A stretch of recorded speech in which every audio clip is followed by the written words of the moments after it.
Radio Republik Indonesia dengan Warta Berita.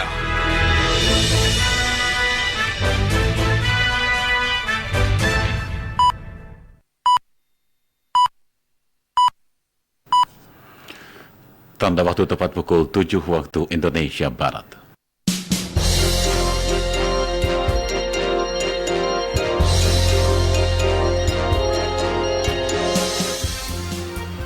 Selamat pagi saudara, inilah Radio Republik Indonesia menyampaikan Warta Berita edisi hari ini, Minggu tanggal 31 Juli 2016. Terlebih dahulu kami sampaikan sari berita penting.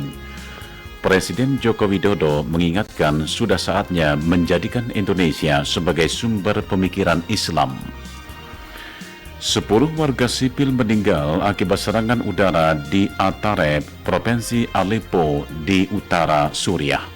Itulah di antara berita-berita yang segera kami sampaikan. Inilah Warta Berita selengkapnya. Saya Ardian Majid Kobat.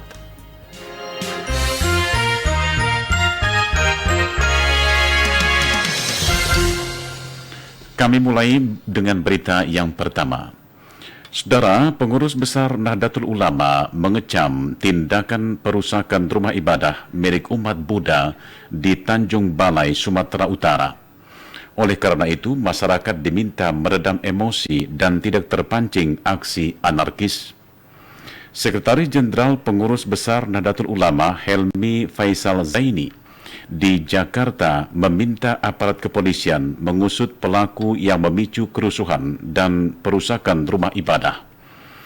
Pengurus besar Nahdlatul Ulama juga mengajak seluruh pihak untuk terus membangun kerukunan antar umat beragama.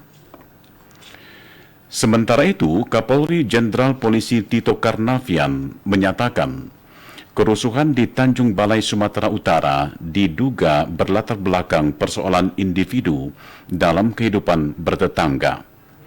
Kapolri Jenderal Polisi Tito Karnavian di Medan, Sumatera Utara meminta masyarakat tidak terprovokasi karena ini persoalan individu. Selain itu, juga diminta berpikiran jernih dalam menyikapi masalah ini. Seluruh lapisan masyarakat diminta mempertahankan Sumatera Utara sebagai tempat toleransi umat beragama di Indonesia. Kapolri telah bertemu dengan sejumlah tokoh masyarakat dan pemuka agama bertempat di markas Polda Sumatera Utara untuk mencegah dan mengambil langkah antisipasi agar bentrokan tidak semakin meluas. Presiden Joko Widodo mengingatkan sudah saatnya menjadikan Indonesia sebagai sumber pemikiran Islam dan sumber pembelajaran Islam di dunia. Pernyataan itu dikemukakan kepala negara ketika membuka Musabaqah Tilawatil Quran tingkat nasional ke-26 di Mataram, Nusa Tenggara Barat malam tadi.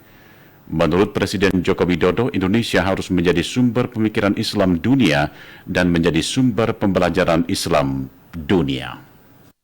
Karena ketika kita menggaungkan Al-Quran, maka benarnya kita sedang mengagungkan nilai-nilai kemanusiaan, nilai-nilai kesalahan sosial, nilai-nilai yang mengutamakan pembelaan pada yang lemah, mengutamakan pembelaan pada yang fakir, mengutamakan pembelaan pada yang miskin, bukan nilai-nilai keserakahan seperti mengumpulkan harta dan menghitung-hitungnya. Presiden Joko Widodo juga sudah mengeluarkan peraturan presiden tentang pendirian Universitas Islam Internasional. Universitas itu akan menjadi sumber ilmu, sumber kajian Islam, sumber cahaya moral Islam, dan benteng bagi tegaknya nilai-nilai Islam yang berkesinambungan. Beralih ke berita lainnya, perbedaan suku, adat istiadat, dan agama yang merupakan kekayaan khasanah bangsa yang tidak dimiliki bangsa lain justru membuat Indonesia semakin kuat. Hal itu disampaikan Wakil Presiden Yusuf Kala saat membuka Musyawarah Masyarakat Adat Batak tahun 2016 dan Rapat Kerja Nasional Rakernas Punguan Simbolon Dohot Boruna Indonesia dan sekaligus pelepasan 26.000 ekor bibit ikan di Pantai Bebas Parapat, Simalungun kemarin. Laporan selengkapnya disampaikan reporter Rahmi Siregar. perbedaan suku, adat istiadat, dan agama sebagai kekayaan hasanah bangsa yang tidak dimiliki bangsa lain justru membuat Indonesia semakin kuat. Demikian disampaikan Wakil Presiden RI Yusuf Kala saat membuka musyawarah masyarakat adat Batak 2016 dan Rapat Kerja Nasional Punguan Simbolon Dohot Beruna Indonesia PSBI sekaligus pelepasan 26.000 ekor bibit ikan di Pantai Bebas Parapat, Kabupaten Simalungun, Sumatera Utara kemarin. Didampingi Gubernur Sumatera Utara Tengku Eri Nuradi, Nyonya Mufidah Yusuf Kala, Menteri Lingkungan Hidup dan Kehutanan Siti Nurbaya, Menteri Komunikasi dan Informatika Rudiantara, Kepala BIN Sutioso, Ketua Tim PKK Sumatera Utara Nyonya Evi Diana Eri Nuradi, dan Ketua Umum PSBI Dr. Effendi Simbolon. Wapres JK mengatakan semboyan Bhinneka Tunggal Ika memiliki arti yang sangat luas sekaligus sebagai semangat persatuan dan kesatuan bagi masyarakat dan bangsa Indonesia. Menurut JK, pelaksanaan musyawarah masyarakat adat Batak yang digelar di kawasan Danau Toba diharapkan semakin memperkokoh etnis Batak dalam menjaga persatuan dan kesatuan dengan menjadikan adat sebagai pendorong untuk mengejar kemajuan bangsa Indonesia ke depan. Makna kita berkumpul di sini, bagaimana spirit dari karena adat itu dari dalam, ilmu dari luar. Walaupun tentu adat juga dinamis, dia akan berubah juga. Namun tentu adat dan kebiasaan juga kita harus pergunakan untuk kebutuhan hari ini dan masa depan. Kita tidak boleh hanya bangga kepada masa lalu. Jadi semangat Batak yang selalu bergelora, dinamik. Bagaimana kita pergunakan untuk kemajuan di bidang kehidupan agar kita bersatu ke situ. Jadi bukan hanya kita berbicara adat sebagai peninggalan, tapi adat sebagai dorongan kemajuan ke depan. Dalam kesempatan itu, Wapres JK juga menyaksikan penyerahan secara simbolis 1 juta domain online kepada 3 orang pengusaha mikro kecil dan menengah UMKM asal Medan oleh Menkominfo Rudiantara. Sementara Ketua Umum Puguan Simbolon Dohot Beruna Indonesia PSBI Effendi Simbolon dalam laporannya mengatakan musyawarah masyarakat adat Batak merupakan gagasan dari 6 puak suku Batak yakni Mandailing, Angkola, Toba, Fakfak, Karo, dan Simalungun yang diharapkan sebagai wadah dialog tentang kehidupan masyarakat adat dengan pemerintah dan hasilnya akan disampaikan kepada Presiden dan Wakil Presiden. Menurut Effendi, musyawarah masyarakat adat Batak 2016 diisi dengan sejumlah kegiatan diantaranya penanaman 7.700 pohon di Desa Hutaginjang, Kecamatan Muara, Kabupaten Tapanuli Utara dan penaburan 26.000 benih ikan endemik di Danau Toba. Rahmi Siregar melaporkan. Saudara, Tentara Nasional Indonesia TNI menyatakan akan menelusuri pengakuan terpidana mati Freddy Budiman kepada aktivis hak asasi manusia HAM Haris Azhar soal dugaan keterlibatan TNI dalam peredaran narkoba. Panglima TNI Jenderal Gatot Nurmantio di Jakarta mengemukakan Freddy Budiman mengaku sempat mengantarkan narkoba dengan menggunakan fasilitas mobil dinas seorang jenderal TNI. Kendati akan menelusurinya, Panglima TNI menyatakan tidak akan melakukan klarifikasi informasi itu kepada Haris Azhar yang menjadi koordinator Komisi untuk Orang Hilang dan Tindak Kekerasan Kontras. Warta berita ini disiarkan oleh Radio Republik Indonesia.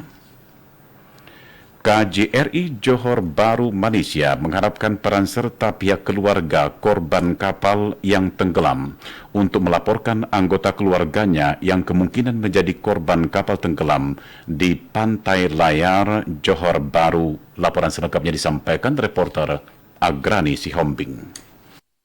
14 jenazah korban kapal tenggelam di Pantai Batu Layar, Johor Bahru, Malaysia telah berada di Rumah Sakit Mortuari Kota Tinggi, Malaysia. 10 jenazah diantaranya telah berhasil diidentifikasi, namun jenazah lainnya belum berhasil diidentifikasi. Dari 10 jenazah yang teridentifikasi, 9 jenazah telah diambil oleh keluarga.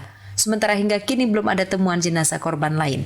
Konsulat Jenderal Republik Indonesia di Johor Bahru, Taufikur Rizal mengatakan, otoritas Malaysia masih tetap melakukan pencarian dan patroli di perairan pantai timur Laut Semenanjung, Malaysia.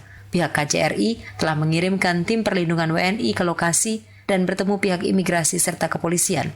Kapal yang tenggelam tersebut diduga berlayar tidak resmi saat kapal mengalami mati mesin pada hari Sabtu lalu sekitar pukul 23 waktu setempat. Kapal kemudian dihempas oleh gelombang laut lalu tenggelam. Kejadian tersebut baru diketahui sejumlah nelayan pada hari Minggu sekitar pukul 5 waktu setempat. Kapal dengan tujuan Batam dari Johor itu membawa 62 orang. Diakui Taufikur Rizal, pihaknya kesulitan melakukan identifikasi jenazah korban saat ini dan membutuhkan peran aktif keluarga yang mau melaporkan anggota keluarganya bila dicurigai. Belum juga tiba setelah sebelumnya sempat memberitahukan rencana pulang ke tanah air. Sangat sulit memang kita mengidentifikasinya, tapi sepertinya membantu sekali. Ini di depan saya juga ada satu foto yang kemungkinan besar ini adalah salah satu jenazah, tapi kan agak sulit kalau belum kita bisa menemukan sidik jarinya dari Indonesia untuk dikirim ke sini ya. Peran aktif keluarga yang mendapat informasi bahwa keluarganya pada saat itu, pamannya kan di antara mereka biasanya kalau mau pulang itu kan sudah beritahu keluarganya, mau pulang nanti tanggal sekian gitu. Tapi kok nggak nyampe di kampung, dari Johor mau ke Batam.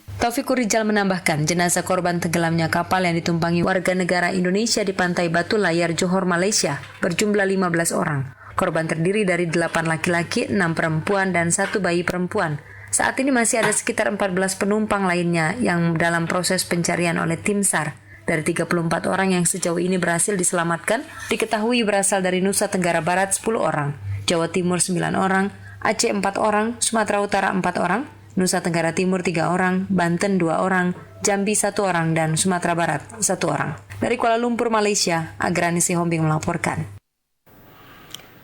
Kementerian Agama memastikan visa bagi para calon jemaah haji Indonesia akan selesai tepat waktu sebelum keberangkatan ke Tanah Suci. Informasi selengkapnya disampaikan reporter Rosihan Anwar.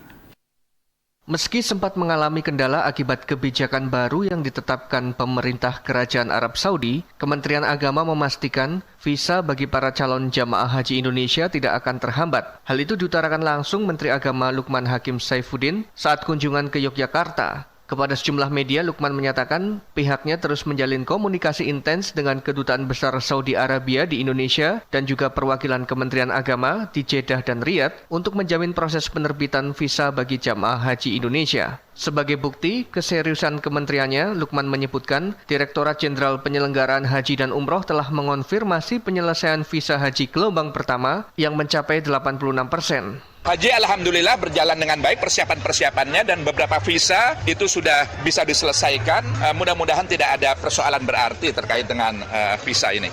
Pemerintah Kerajaan Arab Saudi tahun ini mengeluarkan kebijakan yang berbeda dibanding tahun-tahun sebelumnya. Arab Saudi mensyaratkan setiap negara harus menyertakan data lengkap terkait biodata jamaah haji, kelompok terbang atau kloter jamaah haji bersangkutan, lokasi maupun akomodasi hotel baik di Mekah dan Madinah, maskapai penerbangan sampai transportasi yang digunakan. Jika syarat tersebut tidak dipenuhi, Arab Saudi tidak akan menerbitkan visa bagi jamaah yang akan menunaikan ibadah haji tahun ini. Saudara, Polres Ternate, Maluku Utara menggagalkan penyelundupan 120 ekor burung kakatua dan burung nuri di Pelabuhan Ahmad Yani. Hewan yang dilindungi itu rencananya akan dibawa ke Tanjung Pinang dan Kota Batam melalui kapal Pelni KM Dorolonda. Menurut Kapolres Ternate, AKBP Kamal Bakhtiar, penyelundupan diketahui dari laporan masyarakat di Kecamatan Gani Timur, Kabupaten Halmahera Selatan, bahwa ada sekitar 150 burung kakatua dan burung nuri dibawa ke Ternate. Meski Kementerian Lingkungan Hidup memastikan kebijakan uji coba kantong plastik berbayar diperpanjang dan diterapkan secara nasional, namun pemerintah Kota Banjarmasin, Kalimantan Selatan tetap menerapkan larangan penyediaan kantong plastik di toko-toko modern. Laporan selengkapnya disampaikan reporter Aulia Rahman. Kementerian Lingkungan Hidup dan Kehutanan memastikan kebijakan kantong plastik berbayar masih berlaku. Bahkan saat ini, uji coba tersebut bukan hanya menyasar pada 23 kota saja, melainkan secara nasional. Hal itu dipastikan langsung oleh Direktur Jenderal Pengelolaan Sampah, Limbah, dan Bahan Beracun Berbahaya, Kementerian Lingkungan Hidup dan Kehutanan, Tuti Hendrawati Mintarsi. Namun berbeda halnya dengan di Banjarmasin. Saat kebijakan tersebut dihentikan beberapa waktu yang lalu, Banjarmasin menjadi satu-satunya daerah yang tetap menjalankan kebijakan tersebut. Bahkan bukan hanya kebijakan plastik berbayar, semua retail atau toko modern dilarang menyediakan plastik untuk para pembelinya. Untuk itulah menurut Kepala Badan Lingkungan Hidup Daerah BLHD Kota Banjarmasin Hamdi, kebijakan yang telah dibuat perwalinya itu akan terus dijalankan. Peraturan Menteri itu kan karena kemarin hanya 23 kota di Indonesia untuk awal-awalnya kan, nah sekarang ditambah ke seluruh Nusantara, artinya secara nasional. Nah sementara kita sudah jauh melangkah, jadi tidak perlu lagi kita mundur kita, lebih maju kita. Hamdi menjelaskan kebijakan menyediakan plastik bagi para konsumen yang berbelanja di toko modern memang sempat menimbulkan pro dan kontra karena mendapatkan keluhan dari masyarakat. Belum lagi adanya laporan jika masih ada retail yang menjual dan menyediakan plastik. Karena itulah pihaknya terus melakukan pengawasan di semua retail untuk memastikan larangan menyediakan plastik betul-betul dijalankan. Sejauh ini dengan diberlakukannya kebijakan tersebut, terbukti mampu menekan volume sampah yang berasal dari plastik sebesar 80%. Program ini rencananya secara perlahan juga akan menyasar ke pasar-pasar tradisional. Aulia Rahman melaporkan. Dari luar negeri diberitakan 10 warga sipil dikabarkan meninggal akibat serangan udara di wilayah Atareb, Provinsi Aleppo di utara Suriah. 5 di antara para korban adalah anak-anak. Sumber-sumber resmi di kota Beirut melaporkan 3 pesawat tempur menargetkan jalan protokol dan pusat kota. Jumlah korban yang tewas dapat bertambah seiring makin banyaknya korban luka yang ditemukan. Belum ada keterangan resmi mengenai pihak di belakang serangan udara tersebut. Sekian Warta Berita Produksi Radio Republik Indonesia.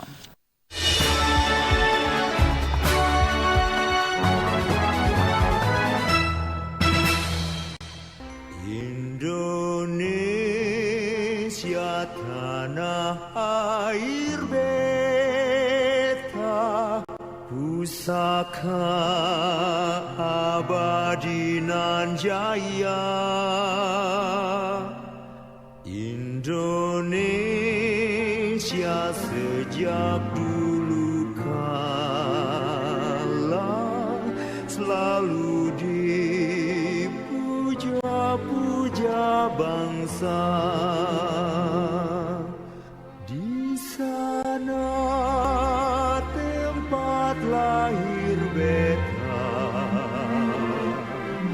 dibuai dibesarkan bunda, tempat berlindung di hari tua, sampai akhir menutup mata. Sekian siaran sentral dari Jakarta.